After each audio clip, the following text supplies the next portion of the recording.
Hello, Chanath.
Heartbeat pulses to the rhythm of freedom of the world.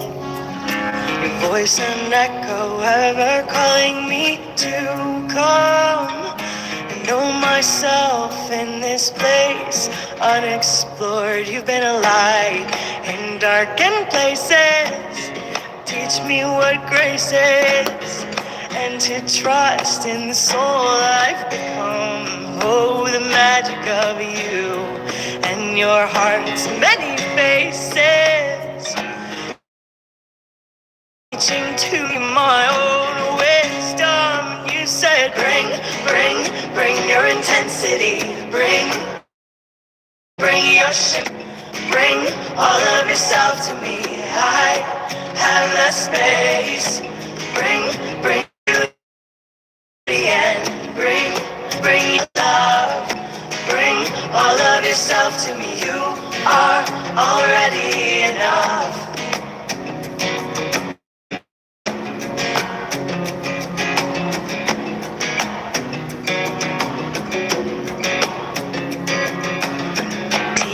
Courage in your deep surrender, elevation meeting me where I am, taught me to scream from the place my soul heard, planting my feet as I stand where I stand, take my mind,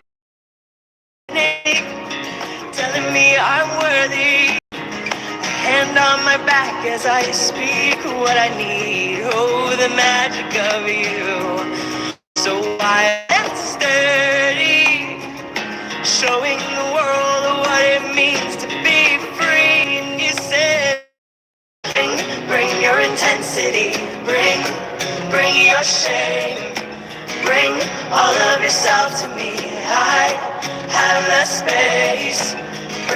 Bring your beauty and bring your love. Bring all of yourself to me. You are already enough. Already enough.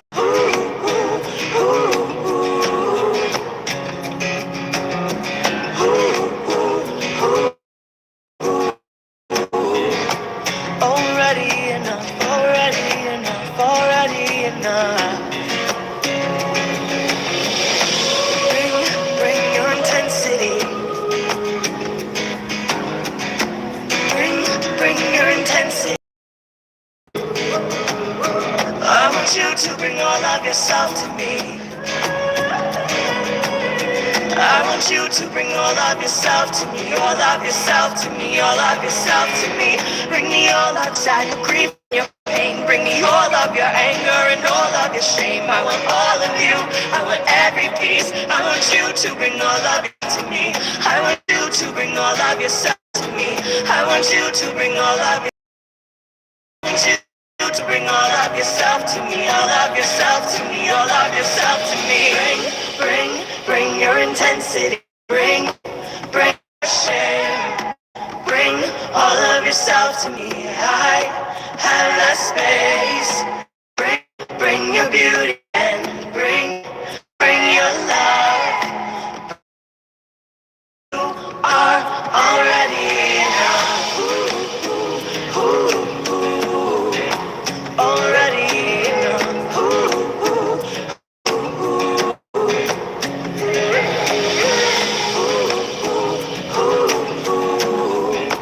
Already enough. Already enough.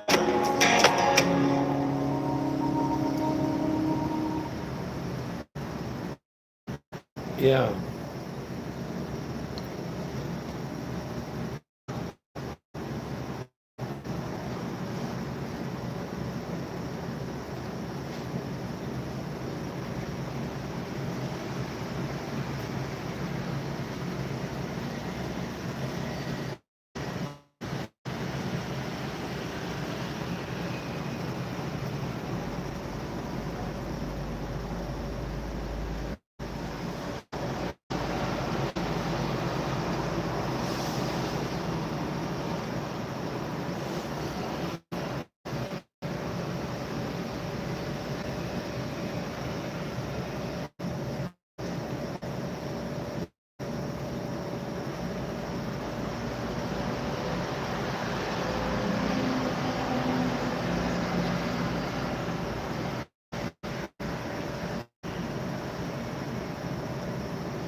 This feels better.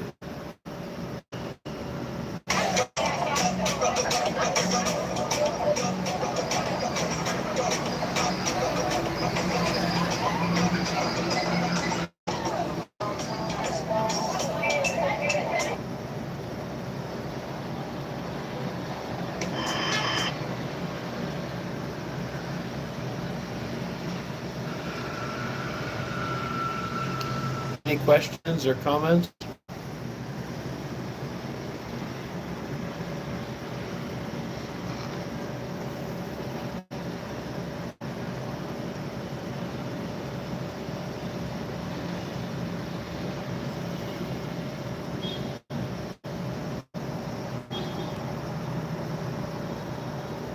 Seattle on the beach in Florida.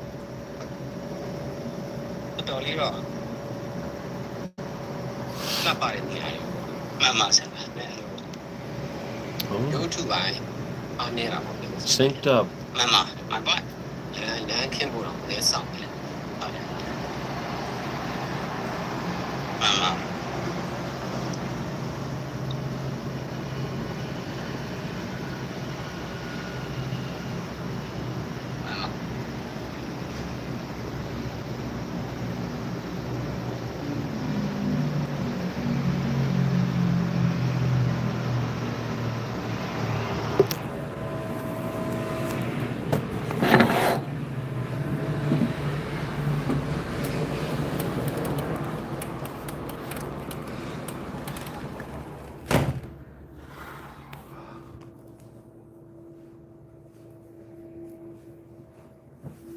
Buddha addressed the monks. Monks, these 8 worldly conditions spin around the world, and the world spins around these 8 worldly conditions. What 8? Gain and loss, fame and disrepute, praise and blame, pleasure and pain. These 8 worldly conditions spin around the world, and the world spins around these 8 worldly conditions.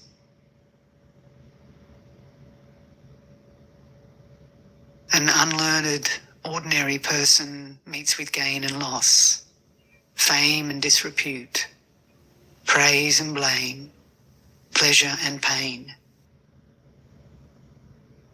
And so does a learned, noble disciple. What then is the distinction, the disparity, the difference here between a learned, noble disciple and an ordinary, unlearned person?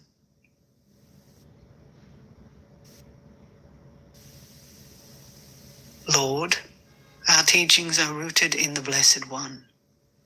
He is our guide and refuge. May the Buddha himself please clarify the meaning of this, and we will listen and remember it. So this is actually a very essential way of relating to one another that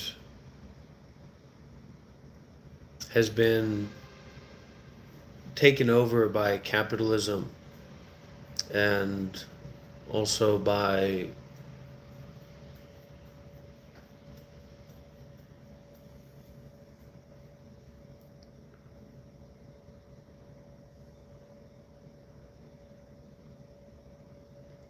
kind of forced scarcity. This is a way of being in relationship socially that's at the core of our humanness. As a child, our father is a god. Our mother is a god. She, he, they are our protectors, our benefactors. They give everything to us. They allow us to live.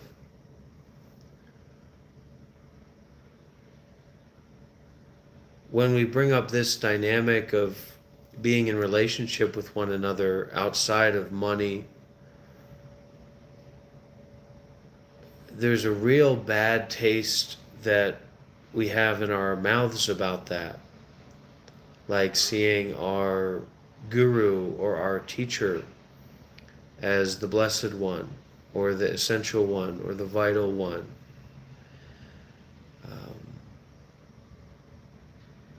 But isn't that how we see our bosses at work? Isn't that how we relate to any kind of hierarchical structure? So these structures are essential for us to build community. But we've been spoon-fed this kind of superficial, commercialized, capitalist narrative that says we're all equal in our capacity to buy and to consume. And if we're not talking about consuming or judging or punishing, then don't think about it. If we're talking about the newest camera, phone, TV show, movie, then let's think about it. Let's talk all about it. Let's create art about it. But if we're talking about building community or building relationships with each other in a way that's not about money, this is something that's kind of like people are very aggressive towards that. But if you're on a job site and there's a master carpenter there, or someone who's much more experienced in carpentry than you are, yeah, you treat them like God. They're not equal to you. And that's what allows you to get paid. And that's what allows work to get done. So when we hear, I'm just saying that because when we can hear the way that they talk about the Buddha, or the way that we will work with our teachers or our gurus or our leaders, and we say, oh, everybody's supposed to be equal. Where's that coming from, that we're all supposed to be equal? We're not all equal, and we don't all need to be equal to each other to work together and support each other in all kinds of different ways.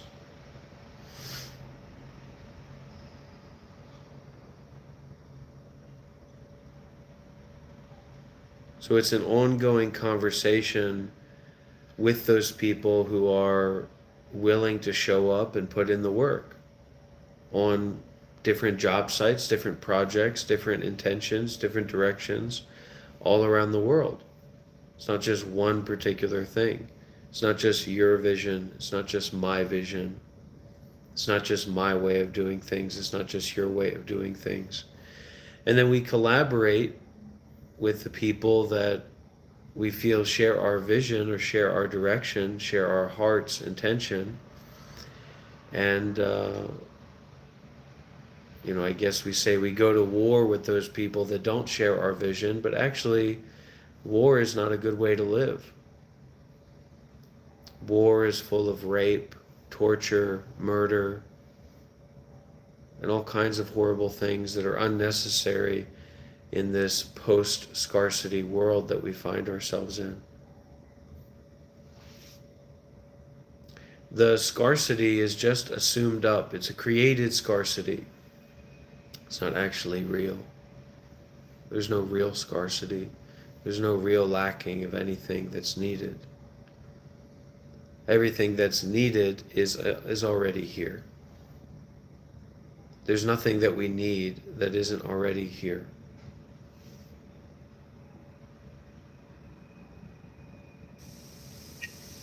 Then listen, monks, and apply your mind well.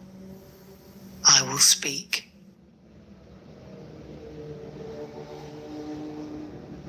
Monks, when an unlearned, ordinary person meets with gain, they don't reflect. This gain that I've encountered is impermanent, stressful, and subject to change. Thus, they don't understand it as it really is.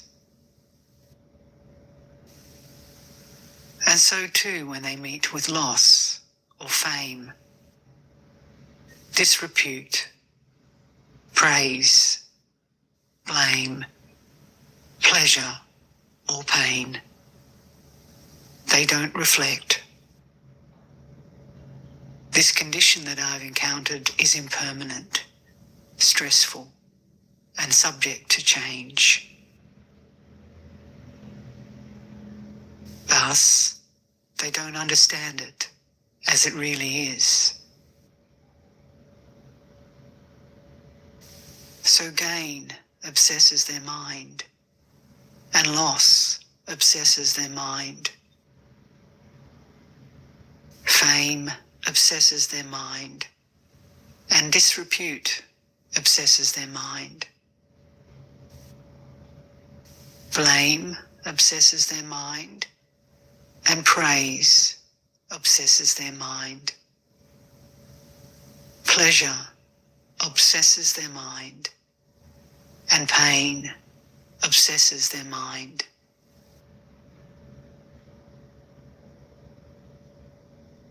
They are attracted to gain and repelled by loss. They are attracted to fame and repelled by disrepute. They are attracted to praise and repelled by blame. They are attracted to pleasure and repelled by pain. Being so full of attraction and repulsion, they are not freed from birth, old age, and death, from sorrow, lamentation, pain, dejection, and anguish. They're not freed from suffering, I say.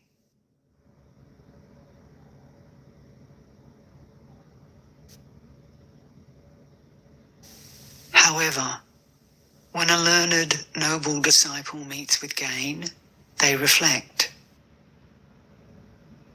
This gain that I've encountered is impermanent, stressful, and subject to change.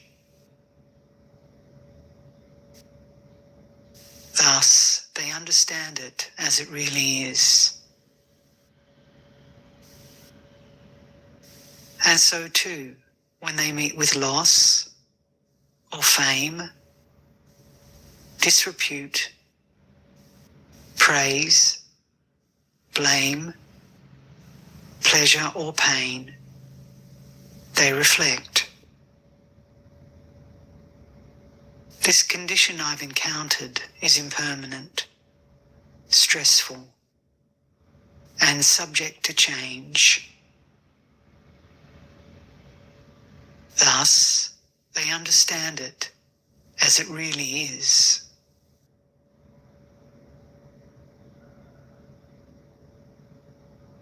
So gain and loss, fame and disrepute, praise and blame, and pleasure and pain, they don't obsess their mind.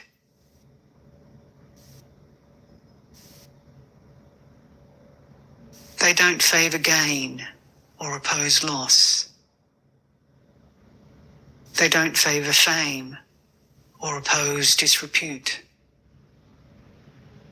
They don't favour praise or oppose blame.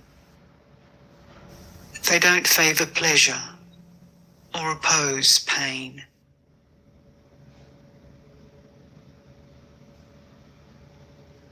Having thus given up favouring and opposing, discarding attraction and repulsion,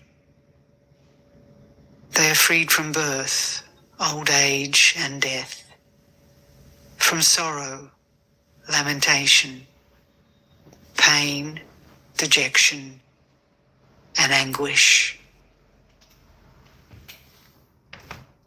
They're freed from suffering, I say.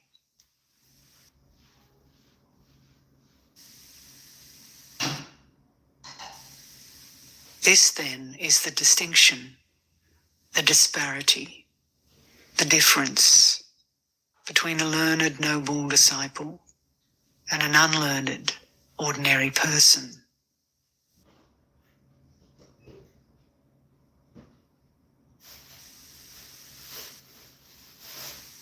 Gain and loss, fame and disrepute, praise and blame, pleasure and pain. These conditions that people meet are all impermanent, transient, and subject to change. A wise and mindful person knows these things, seeing that they are perishable. Desirable things don't disturb their mind, nor are they repelled by the undesirable. Both favouring and opposing are cleared and disappeared. They are no more.